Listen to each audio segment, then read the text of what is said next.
Hi guys, this is FD for SageFact.tv once more back with another video, and today I am going to do something for the first time, providing feedback to one of my last videos. In the video I'm providing feedback because of how supportive the community has been. It's my last video on Ergo, the Ergo blockchain or Ergo platform. First and foremost, massive thanks to all of you who stopped by and watched our last Ergo video. I appreciate every single one of you, even more so those who clicked the like and subscribe button. Please click the like and subscribe button as well as smash that notification bell. Even if you don't intend on coming back, please, let's beat the YouTube algorithm. Thank you in advance. With your help, we can spread the word on Ergo and its ecosystem. That is my objective. The primary purpose of my video on Ergo is to provide some clarity and to address some of the feedback. A big shout out to the following viewers for their support and or feedback. They did actually take time to comment, so I am going to show some respect. Shout out to Typo the Cycle. Guys, if I'm mashing up your username or your name, please apologies in advance. So massive shout out to Typo the Cycle, Geotechnic, Andy Low, and Desert Farmer. While I'll try and respond in one or another, I cannot guarantee that this will continue forever, especially as and when the numbers start to get bigger. It becomes difficult to manage. At this moment in time, I think it's very much manageable. I'll try my best. Positive or negative feedback, guys, keep it coming. I appreciate that very much. It also makes me want to improve because I know I've got a community that is behind me. So thank you very much for that. So here we are. So here is where I'm coming from when I'm reviewing Ergo. I'm an investor first, just like many of you, but I can promise you that I will always exercise impartiality, no bias whatsoever. I'm no maxi, neither am I a purist, and I hold back no punches most of the time. I say it as it is. I'm a huge fan of the Ergo technology. I'm creating crypto content for YouTube and Twitter audiences, primarily to educate and less so for clicks. But I would appreciate if every viewer could subscribe. And don't forget to click that like and subscribe button. Thank you in advance. Now let's dive into some of your feedback. Okay, so the first one, I'll credit Typo the Cycle for this one. Here it goes. 3 gigs is current minimum memory required to mine Ergo Autolycos version 2. It will increase to 4 gigs in 2023 according to a predefined schedule. Thank you so much for such an important nugget of information, my man. Much appreciated. For those of you currently mining and seeking to mine the Ergo token next year in 2023, please take note and plan accordingly. I currently do not mine the Ergo token myself, but anyway, thank you for that piece of nice feedback, Type of the Cycle. And guys, this is not financial advice. You make your own decision. Feedback number 2 that I selected came from Geotechnic.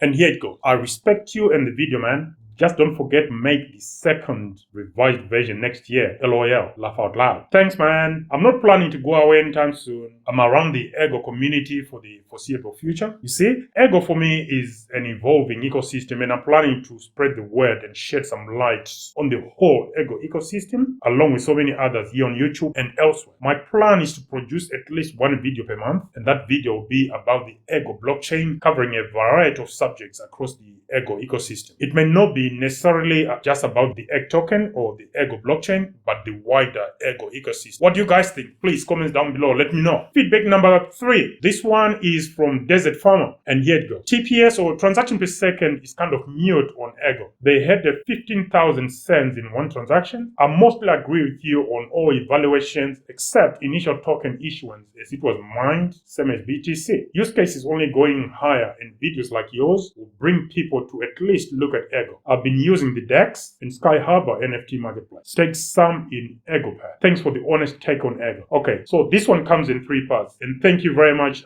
Desert Farmer. I appreciate your feedback, which was quite detailed. Let's address it. It comes in 3 parts, so let's address the 3 parts separately. The TPS or transaction per second issue. The 15,000 cents per single transaction, I get it, and I think it's more efficient. However, the point I was trying to make in my last video is that currently the industry, for whatever reason, hides behind TPS figures. Some of them don't even make any sense, like the Solanas and many others. There are better ways to measure volume and speed of transactions on a blockchain, but none of these are widely used or easy to explain to the wider audience or the general public. My point was for Ergo to provide the transaction per second or TPS figures, which they do, to be honest, which allows for the layman like most of us to make comparisons when making decisions. Granted, some of those metrics may not favor Ergo, but that is the point. Highlight that fact, then expand on why, while Ergo might show low TPS, in actual fact, it is more efficient because of the use of what I call badged transaction. Maybe combine that with transaction finality figures, maybe that might help, but those are just my own opinion. Again, guys, don't forget to click like and subscribe as well as smash that notification bell. The second part of Desert Farmer's comment or feedback was around token issues. Okay, with this one here, I'm hoping to share some insight into how the scores are calculated using our DYOR risk evaluation toolkit. However, at this moment in time, I cannot,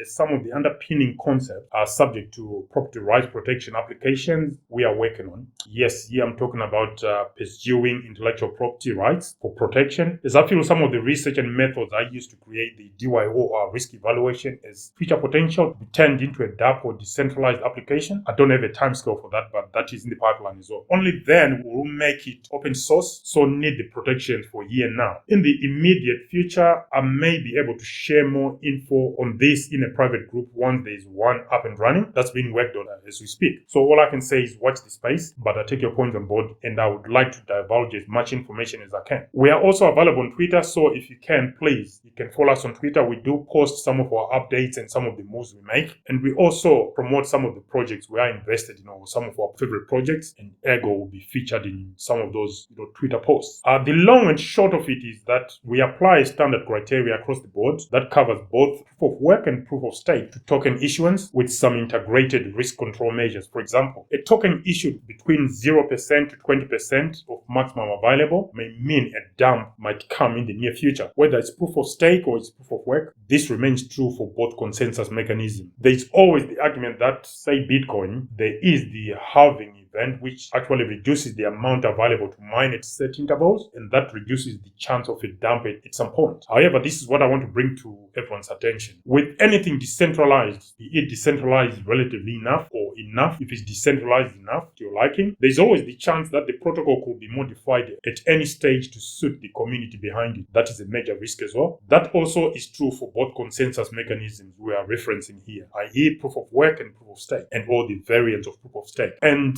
finally, the third part of Desert Farmer's feedback, other projects on the Ergo blockchain. Yes, I'm aware that there is a functioning DEX in Ergo DEX, a growing NFT marketplace, a stablecoin, and many other dApps within the Ergo blockchain. And it is my intention to cover these in the future. Thank you very much, Desert Farmer, for your feedback. Last but not least, some feedback from Andy Lowe. Oh boy, this is loaded, but let's give it a go. Here it goes. There's a lot wrong with the way you generate a score for a project. One example, you do randomly choose Twitter and Discord, and why does a project's Discord score contribute the same amount of points to the total as something as important as decentralization? This is madness. Also, please tell us what Ergo would need to do to get a higher score in decentralization. Thank you very much, Andy. I appreciate your feedback. First of all, let's deal with the alleged randomness with regards to social metrics. As I pointed out earlier in this video, there is relatively decent research that went into why, of all social platforms we use, we chose Twitter and Discord for community engagement of any project out there. Our DYOR risk evaluation toolkit is the culmination of almost 2 years of my own experiences and research around the subject of risk management within the crypto space.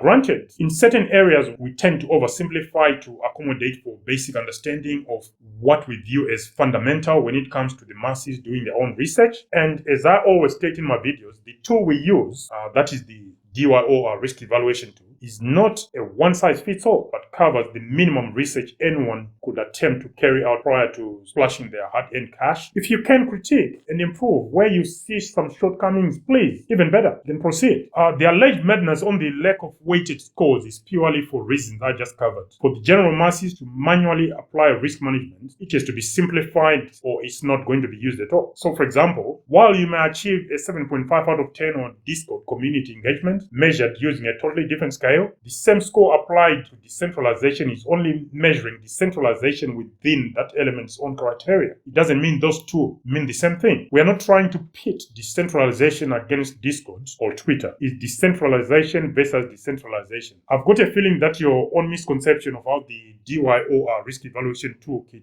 work may have led you to believe this is the case, but it's certainly not. As to what Ergo needs to do to achieve a higher score on decentralization, my answer is nothing. My question to you is, this is to you, Andy, directly. My question to you is, what score would you give Ergo on decentralization and why? I did my bit, now it's your turn. My guess is you probably won't, as this DYOR risk evaluation toolkit does not measure up to your standards, but I would still want you to try for the sake of the rest of the community. It's an open platform.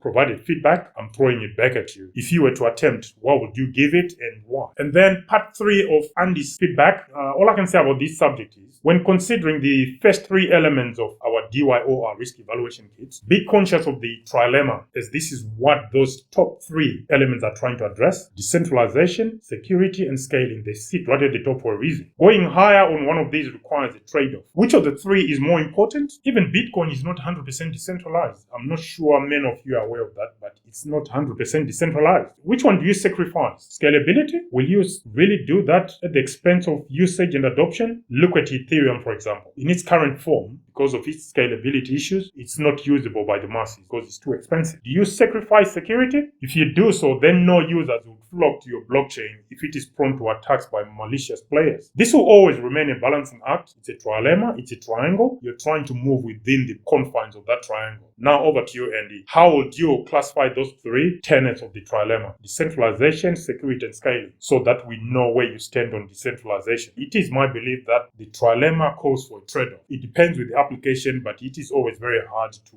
get to an optimum level within the trilemma. Again, guys, comments down below. Anyway, that's it for this feedback and response segment. Please comment down below on some of this feedback as well as our response. Is this something you'd like to see each time we post a video? Instead of posting within the comment section, we do a mini segment on responses where we can only do this on valid responses. You can't provide a reasonable response on someone saying to the moon. Okay. Anyway, guys, thank you very much for watching my original video as well as watching this feedback video. If you haven't subscribed, please consider subscribing as well as smash that notification bell. We are also available on Twitter. Please come and join our community and let's grow together. Until next time, guys, this is FD for Sage5.tv signing out. Bye for now.